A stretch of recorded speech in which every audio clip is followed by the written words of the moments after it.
දවසක් කියලා ප්‍රාර්ථනා කරන ඔයාලා හැමෝටම නවතම තොරතුරු දැනගන්න අපේ channel එකත් එක්ක තාමත් එකතු වෙලා නැත්නම් දැන්ම අපේ channel එක subscribe කරලා අපේ channel එකත් එක්ක එකතු වෙන්න කියලා ආදරයෙන් මතක් කරනවා. අපි අද වීඩියෝ එකෙන් කතා කරන්න බලාපොරොත්තු වෙන්නේ ශ්‍රී ලංකා ත්‍රිපෝෂ ලිමිටඩ් ආයතනයේ විසින් දාලා තියෙන vacancies කිහිපයක් ගැන. අපි එන වීඩියෝ එකට ගිහින් බලමු මේ ශ්‍රී ලංකා ත්‍රිපෝෂ ලිමිටඩ් ආයතනයේ විසින් දාලා තියෙන job vacancies මොනවද කියලා.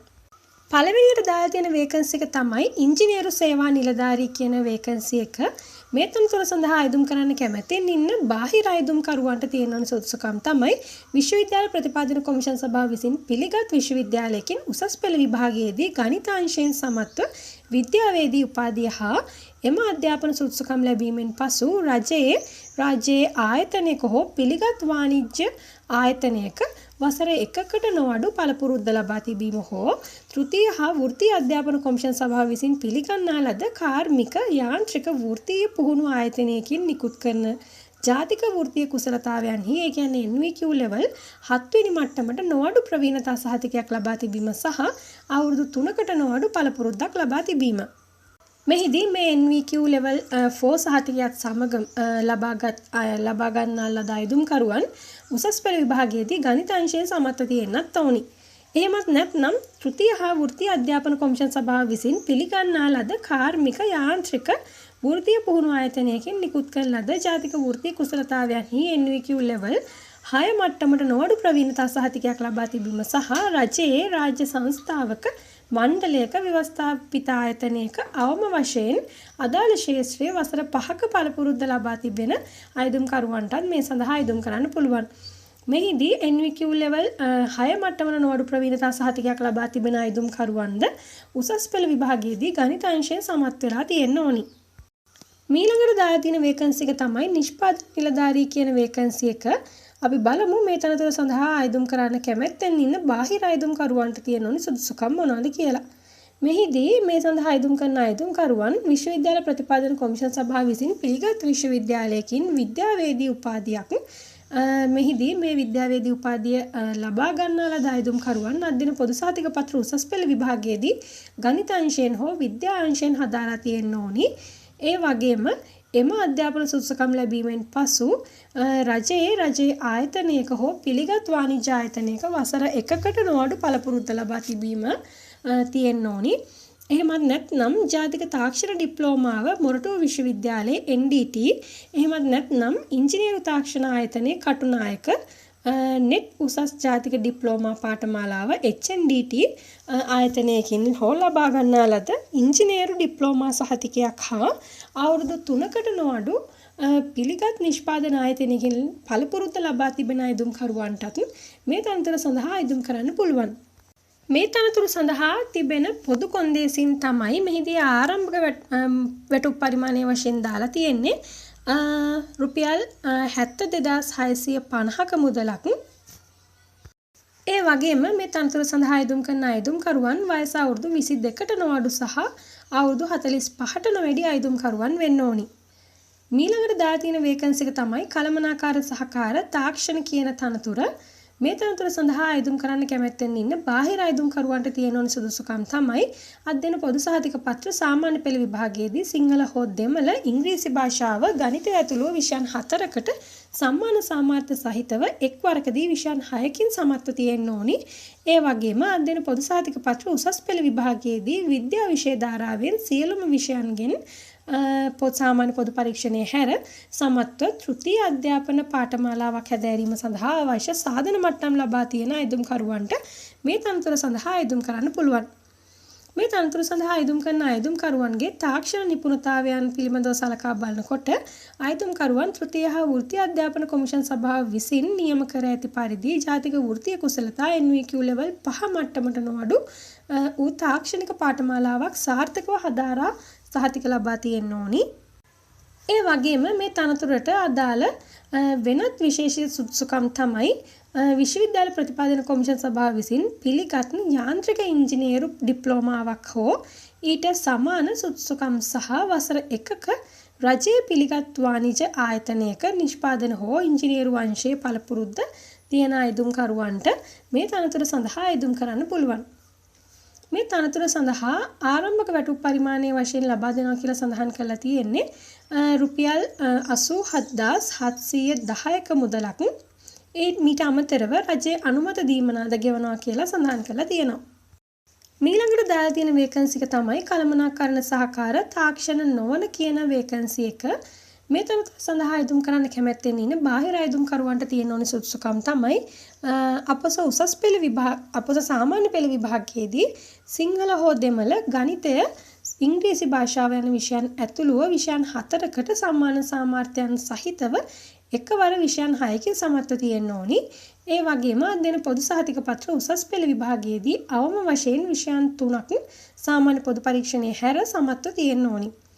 ඒ වගේම මේ තනතුරට අයත් වෙනත් විශේෂ සුදුසුකම් තමයි පරිගණක වදන් සැකසුම හෝ යතුරු ලියනය පිළිබඳව තෘතීය හා වෘත්තීය අධ්‍යයන කොමිෂන් සභාව විසින් පිළිගන්නා ලද පාඨමාලාවක් හදාරා තිබීම හෝ වෙනත් ඒ හා සමාන මට්ටමේ නිපුණතාවයක් ලබා තියෙන්න ඕනි.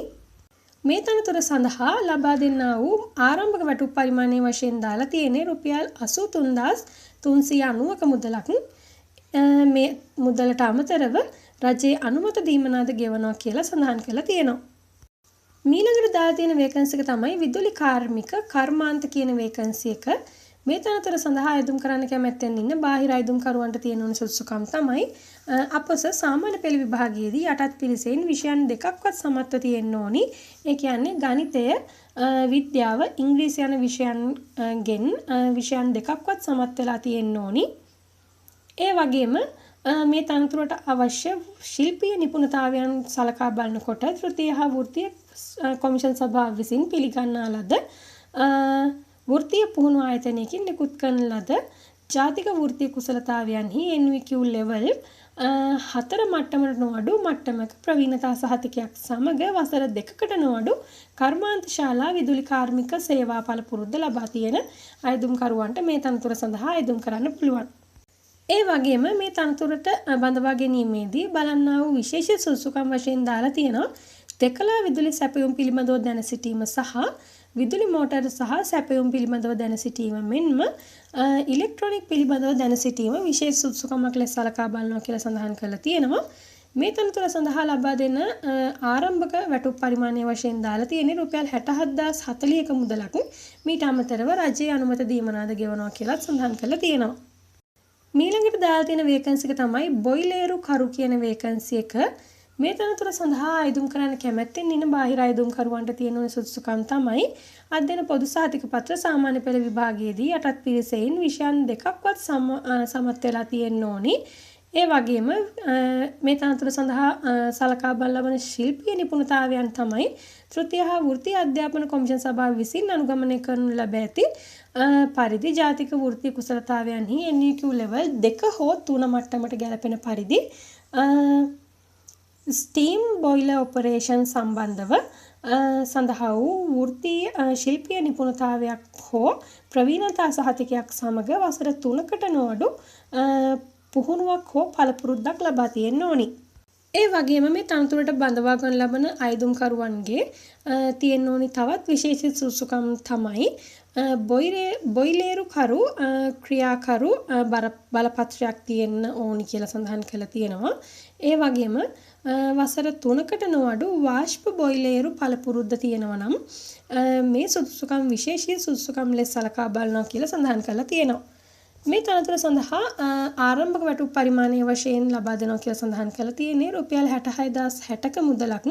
මීට අමතරව රජයේ අනුමත දීමනාද ගෙවනවා කියලා සඳහන් කරලා තියෙනවා. මෙන්න මෙතනින් සඳහන් කරලා තියෙනවා මේ ඉහතින් සඳහන් කරන ලැබූ තනතුරු සියල්ලටම පොදු කරුණු කිහිපයක්. ඒ තමයි සෑම අයදුම්කරුවෙක්ම ශ්‍රී ලංකාවේ පුරවැසියෙක් වෙන්න ඕනි. ඒ වගේම තනතුරට පැවරෙන කාර්යයන් මනවින් ඉටු කිරීම සඳහා අවශ්‍ය වන කායික හා මානසික යෝග්‍යතාවයකින් යුක්ත වෙන්න ඕනි. ඒ වගේම අයදුම්කරු විශිෂ්ට චරිතයකින් යුක්ත වෙන්නත් ඕනි. මීට අමතරව අයදුම්කරු වයස අවුරුදු 18ට නොඅඩු සහ වයස අවුරුදු 45ට නොවැඩි අයෙක් වෙන්න ඕනි. ඒ වගේම රාත්‍රී වැඩමුළුද ක්‍රියාත්මක වෙනවා කියලා සඳහන් කරලා තියෙනවා. මේ තනතුරු සඳහා ඔයා අයදුම් කරන්න කැමැත්තෙන් ඉන්නවා නම් සියලු තොරතුරු සහ සුදුසුකම් ඇතුළත් කළ ඔයා විසින් සකස් කරගන්නා ලැබූ අයදුම් පතක් 2026 පළවෙනි මාසේ 26 වෙනිදාට කලින් ලියාපදිංචි තැපෑලෙන් පෝස්ට් කරලා යවන්න තමයි තියෙන්නේ. ඔයාලා මේ ඔයාලගේ අයදුම් පත්‍රය යවන්න ඕනේ ලිපිනය තමයි ජ්‍යෙෂ්ඨ කළමනාකරු මානව සම්පත් හා නීති ශ්‍රී ලංකා ත්‍රිපෝෂ ලිමිටඩ් තැපැල් පෙට්ටිය 17 කපුවත්ත ජායල කියන ලිපිනයට. මෙන්න මේ ලිපිනයට තමයි ඔයාලගේ අයදුම් පත්‍රය ලියාපදිංචි තැපෑලෙන් යවන්න ඕනි. ඔයාලා ඔයාලගේ ඇප්ලිකේෂන් එක යවනකොට ඇප්ලිකේෂන් එක යවන ලියුම් කවරේ වම් පස ඉහළ කෙළවරේ ඔයාලා ඉල්ලුම් කරන තනතුරේ නමත් පැහැදිලිව සඳහන් කරන්න ඕනි. මේ වේකන්සීස් ගැන තවදුරටත් තොරතුරු දැනගන්න අවශ්‍යයි නම් මේ වේකන්සීස් වල ලින්ක් ටික මම පහළ ඩිස්ක්‍රිප්ෂන් එකෙන් දාලා තියෙනවා.